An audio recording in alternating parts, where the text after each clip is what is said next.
हरदेव जोशी राजकीय कन्या महाविद्यालय राष्ट्रीय सेवा योजना के समापन शिविर में गीता जयंती के शुभ मुहूर्त पर अपने बीच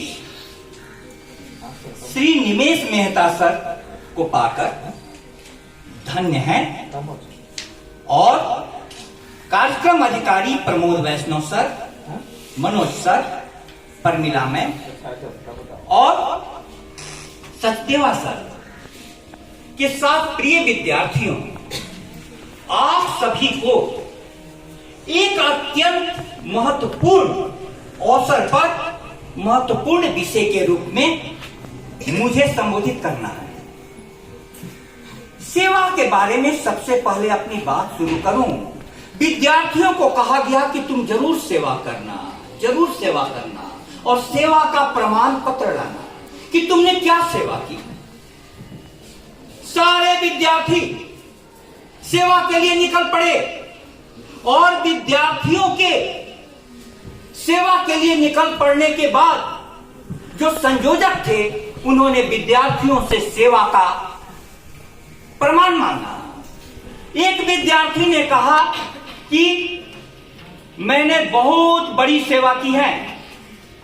तो पूछा कि क्या सेवा की, ये तो बताओ। उसने कहा कि एक वृद्धा को मैंने सड़क पार कराया। संयोजक ने कहा तालियां बजाओ। एक वृद्धा को इस विद्यार्थी ने सड़क पार कराया, कितनी बड़ी सेवा की। दूसरे विद्यार्थी से पूछा तुमने कौन सी सेवा की। उसने कहा कि मैंने भी एक वृद्धा को सड़क पार कराया। संयोजक बोला कि अच्छा, सोचा कि ठीक है, यह भी अच्छी बात रही। उसने कहा तालियां बजाओ, इसने भी किसी वृद्धा को सड़क पार कराया। तीसरे विद्यार्थी से पूछा तुमने एक सेवा की। तो हाँ, कौन सी सेवा की। मैंने भी एक वृद्धा को सड़क पार कराया। अब संयोजक के कान खड़े हो गए कि तीन विद्यार्थी तीनों वृद्धा को सड़क पार करा रहे हैं, क्या वृद्धा मिली। ऐसी तीन की चौथे को बुलाया, तुमने सेवा की। तो हाँ, कौन सी सेवा। मैंने भी एक वृद्धा को सड़क पार कराया। अब तो मामला बहुत गंभीर हो गया। उसने कहा कि तुम सबको वृद्धा मिली। उसने कहा चार वृद्धा। उसने बोला कि नहीं, वृद्धा तो एक ही थी।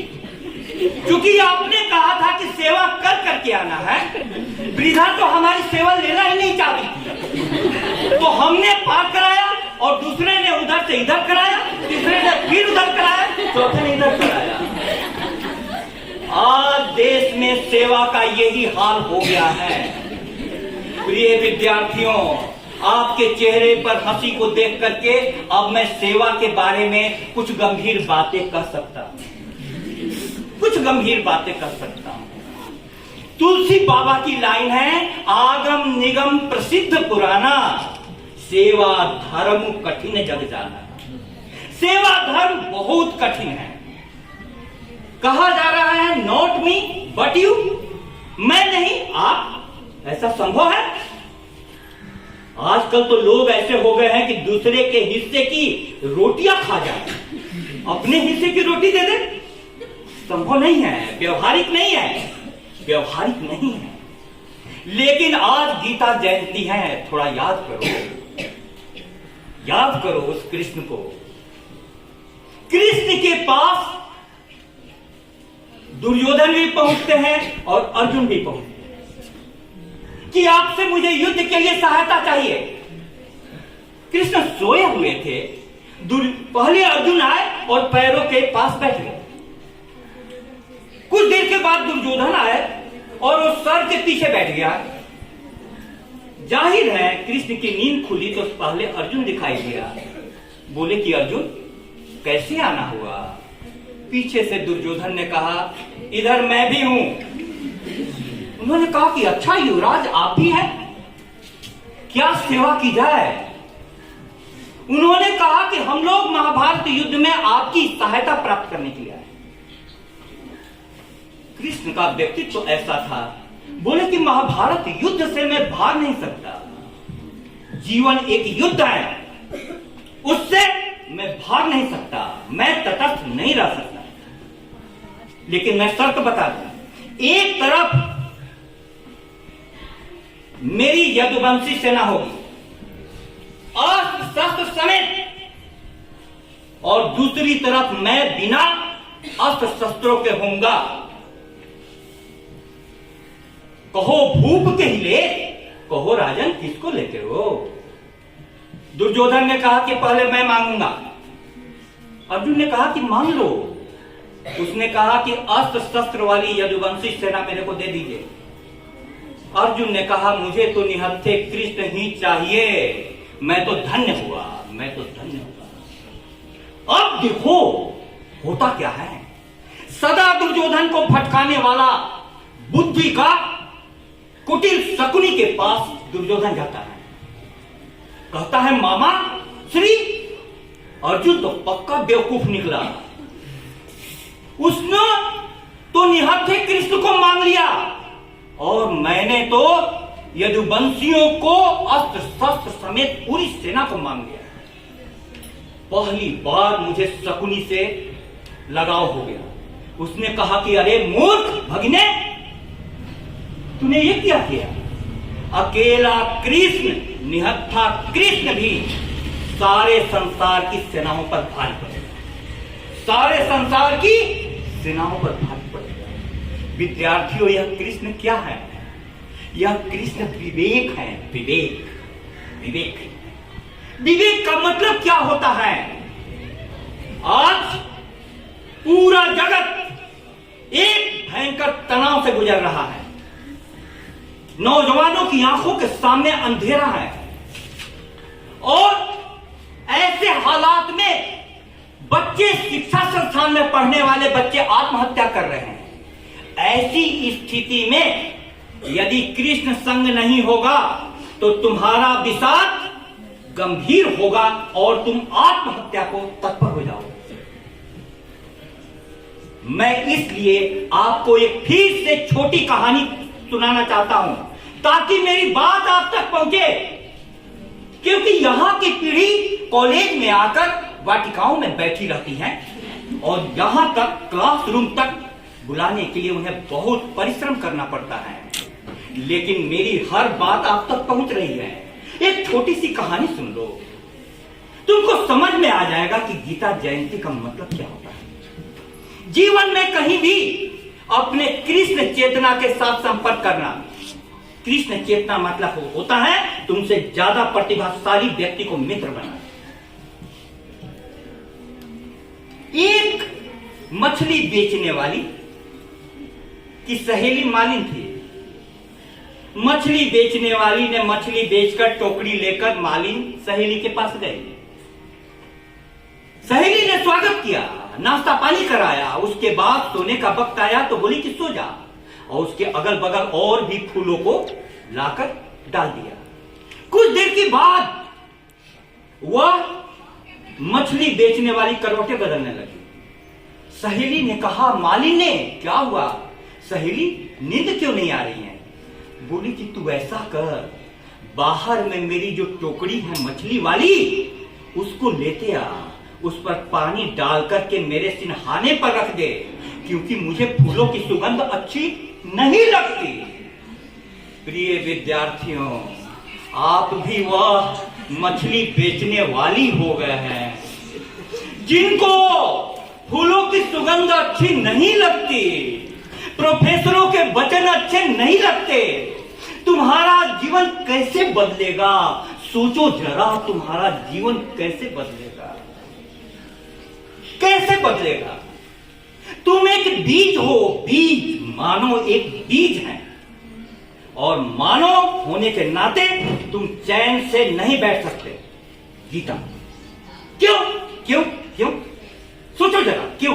क्योंकि इंसान में संभावना है कि वह ऊपर उठे तो भगवान बन जाए और नीचे गिरे तो शैतान बन जाए।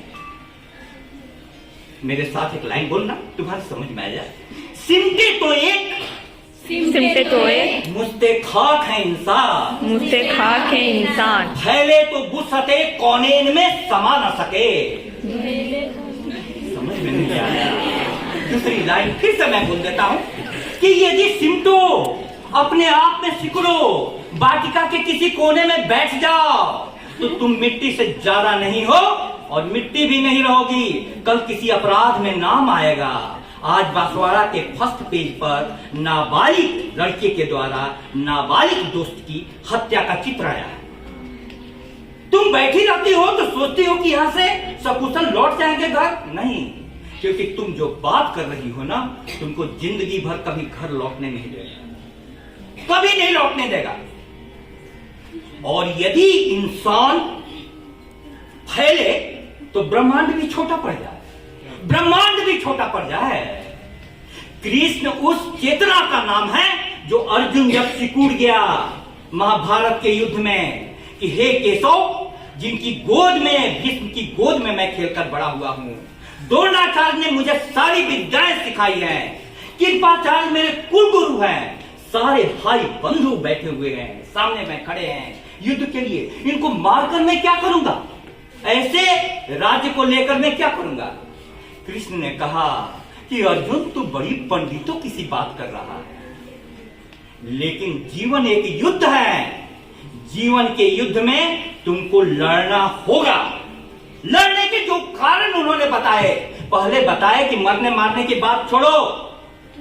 नैनम छिन्नन्ति शास्त्राणि,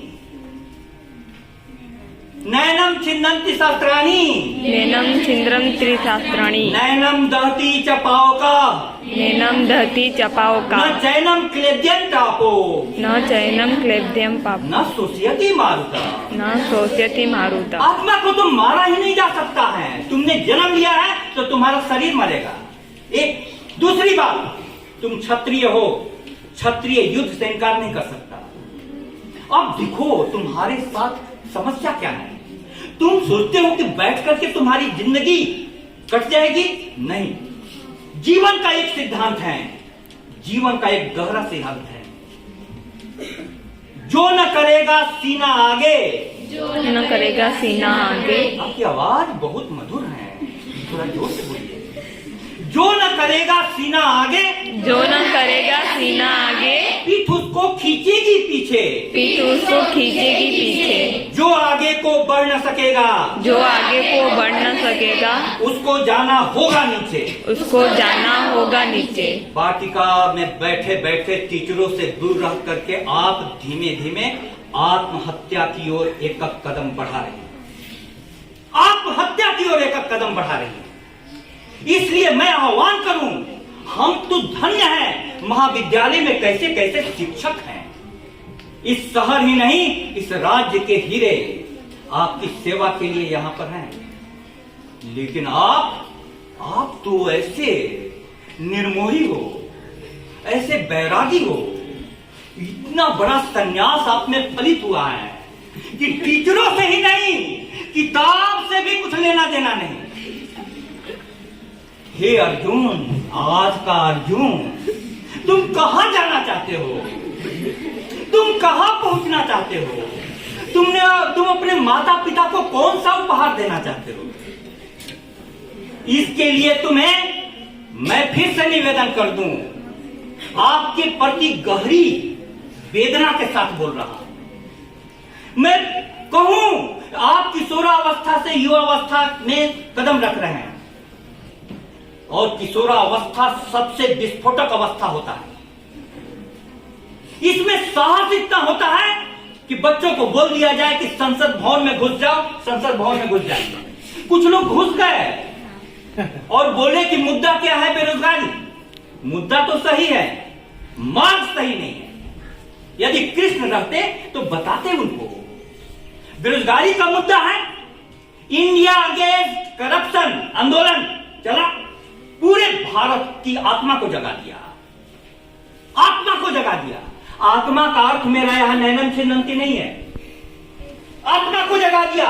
इंडिया अगेंस्ट करप्शन की तरह है, इंडिया अगेंस्ट अनएम्प्लॉयमेंट आंदोलन करो, लेकिन उसमें धैर्य और विवेक भी चाहिए। मेरे आत्मा की परिभाषा इतना ही है, तुम अपनी आत्मा को जागृत करो। मेरी आत्मा की परिभाषा तुम तक पहुंच जाए, मैं अपनी वाणी को विराम दूंगा, तुम लोग बोलना। टोक देता है कदम जब भी गलत उठता है, टोक देता है गलम, ऐसा लगता है कि कोई मुझसे बड़ा है मुझ में, अब तो ले देकर वही शख्स बचा है मुझ में, मुझको मुझसे जुदा करके जो छुपा है मुझ में। तुम लोग कसम से बताओ, वाटिका में बैठी रहती हो तो आत्मा आवाज नहीं देती है? गलत तो कर रहे हैं। आती है कि नहीं आवाज, बताओ सही में। सुनना, उस आवाज को सुनना। आत्मा फुसफुसाती है, दहाड़ती नहीं है। आत्मा फुसफुसाती है। और इस आवाज को यदि तुम सुन सके, 7 दिन राष्ट्रीय सेवा योजना का शिविर चला और हमारे विद्यार्थियों को सेवा की तो दूर, अपने अतिथियों के स्वागत के लिए, उनके भाषण को सुनने के लिए हाथ लगानी पड़ रही है। इससे बड़ा दुर्भाग्य शिक्षा जगत का और क्या होगा? विद्यार्थियों, अपनी आत्मा की आवाज सुनो, नहीं तो तुम उस जगह पहुंच जाओगे जहां पर, मैं फिर से बोल दूं वो लाइन, क्योंकि जीवन के ऐसे मोड़ पर खड़ा हो जहां परमात्मा ने तुमको सर्वाधिक शक्ति दिया है, साहस दिया है, लेकिन ये मोड़ बहुत खतरनाक है। यहां से भगत सिंह भी पैदा होते हैं, सुभाष चंद्र बोस भी पैदा होते हैं और रंगा बिला भी पैदा होते हैं। एक जिन पर जिंदगी नाश करती है वे भी पैदा होते हैं, और एक जिन पर जिंदगी शर्मसार होती है वे भी पैदा होते हैं। फैसला आपके हाथ में है। हम टीचर तो सिर्फ चिल्लाएंगे और चिल्लाने का धर्म हम निभाएंगे, लेकिन हमसे चुप नहीं रहा जाएगा। लेकिन पीड़ा होती है जब आपको यहां बुलाने के लिए, अब आप बताओ कैसा लग रहा है? कैसा लग रहा है? जोर से बोलो। इतनी धीमे से? अच्छा लग रहा है तो आप लोग क्यों नहीं मेरी आवाज सुनते हैं? मेरी आवाज सुनो, मेरी आवाज सुनो। उस कृष्ण चेतना को याद करना, और कृष्ण तक पहुंचाने के लिए सारे टीचर तुम्हारे लिए साक्षात कृष्ण हैं, साक्षात कृष्ण हैं। इनसे बड़ा कृष्ण कौन मिलेगा? कृष्ण को ढूंढने के लिए तुम द्वारका धाम में जाकर करके समुद्र में डुबकी मत लगा लेना, अथवा ऊपर मत चले जाना। कृष्ण तुम्हारे अगल बगल में है। जो भी व्यक्ति जागा हुआ है, जो भी व्यक्ति विवेक संपन्न है, वह कृष्ण है। तुम्हारे पास विद्यार्थियों शक्ति है, शक्ति है, और कृष्ण के पास विवेक है। शक्ति के साथ विवेक मिल जाए तो जो पैर हमारी जवान पीढ़ी को मधुशाला की ओर ले जा रही है, वही पैर पाठशाला की ओर ले जाएगी। वही पैर पाठशाला की ओर ले जाएगी। पैर तो वही है। जो आंखें बाजार को देख रही हैं, वही आंखें तुमको अक्षर को देखने लगी। इसलिए अपनी वाणी को विराम देता हूं इन शब्दों के साथ कि खुले नयन से सपने देखो, बंद नयन से अपने आंखों को बंद रखो, आंखों को बंद रखो। खुले नयन से सपने देखो, बंद नयन से अपने सपने तो रहते हैं बाहर, भीतर रहते अपने, भीतर रहते अपने। अपने को ढूंढो। तो आज गीता जयंती तुम्हारे जीवन में बहुत बड़ा परिवर्तन लाएगी, और राष्ट्रीय सेवा योजना के तहत किए गए सारे श्रम सार्थक हो जाएंगे। परमात्मा से मैं प्रार्थना करता हूँ कि हमारी विद्यार्थियों को, हमारी छात्राओं को सद्बुद्धि आए, सद्बुद्धि आए। बहुत बहुत धन्यवाद।